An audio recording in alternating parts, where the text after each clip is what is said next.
Incharge Megha Eshwaraiah గారికి ఈరోజు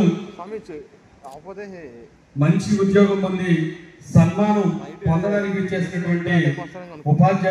ఉపాధ్యాయులందరికీ వేదిక మీద ఉన్న పెద్దలకు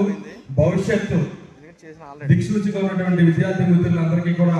హృదయపూర్వకమైనటువంటి స్వాగతం పలుకుతూ ఈరోజు కూటమి ప్రభుత్వం వచ్చిన తర్వాత ఏదైతే తెలుగుదేశం పార్టీ జాతీయ ప్రధాన కార్యదర్శి ఈ రాష్ట్ర విద్యాశాఖ మంత్రులు యువగడ పాదయాత్ర చేస్తూ ప్రతి ఏటా డిఎస్సి నిర్వహిస్తాం, డిఈడి చేసినటువంటి ఈ యొక్క నిరుద్యోగులకు అండగా నిలబడతామని ఏదైతే ఇచ్చినటువంటి హామీని తూచా తప్పకుండా ముఖ్యమంత్రిగా నారా చంద్రబాబు నాయుడు గారు ప్రమాణ స్వీకారం చేపట్టిన తర్వాత ఈ యొక్క డిఎస్సి ఫైల్ మీద సంతకం పెట్టిన తర్వాత దాన్ని చెడగొట్టడానికి ప్రతిపక్షంలో ఉన్నటువంటి పార్టీలు అనేకమైనటువంటి కేసులు పెట్టిన ఇబ్బందులు సృష్టించిన ఎక్కడ మరి వెనకడుగు వేయక అన్నిటినీ ఛేదించుకుని ముందుకొచ్చి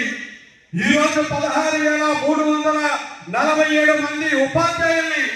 ఈ రాష్ట్రానికి అందించారని సందర్భంగా తెలియజేస్తూ దానిలో మన నియోజకవర్గం నుంచి 149 మంది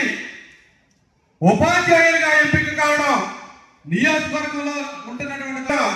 ప్రత్యేకమైనటువంటి అభినందనలు తెలియజేస్తూ పల్లిశ్రీను గ్రీనింగ్ అండ్ బ్యూటీ డైరెక్టర్ వేదిక మీదకి రావాల్సింది కోరుతాము. వారు ఈ యొక్క వలవల్ తాతాజీ గారు జనసేన కౌన్సిలర్ వారిని కూడా వేదిక మీదకి రావాల్సిందిగా కోరుతాము.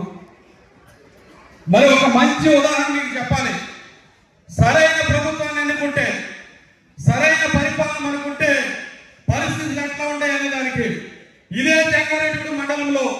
లక్వరం గ్రామానికి చెందినటువంటి ఒక మెకానిక్ అన్నా క్యాంటీన్ లో 5 రూపాయల భోజనం చేసి ఆ డబ్బులతో పుస్తకాలు కొనుక్కుని ప్రిపేర్ అయ్యి భావి భారత పౌరులు తీర్చిదిద్దడానికి డిఎస్సి కొట్టాడని అది ఒక మంచి ఉదాహరణ ఈ మండలంలోని ఈ సందర్భంగా తెలియజేస్తూ మరి ఈరోజు తెలుగుదేశం పార్టీ అంటే డిఎస్సి అంటే తెలుగుదేశం ప్రభుత్వం మొట్టమొదటిసారిగా 1994లో 16,238 మంది ఉపాధ్యాయ పోస్టుల భర్తీతో ప్రారంభమైనటువంటి ప్రస్థానం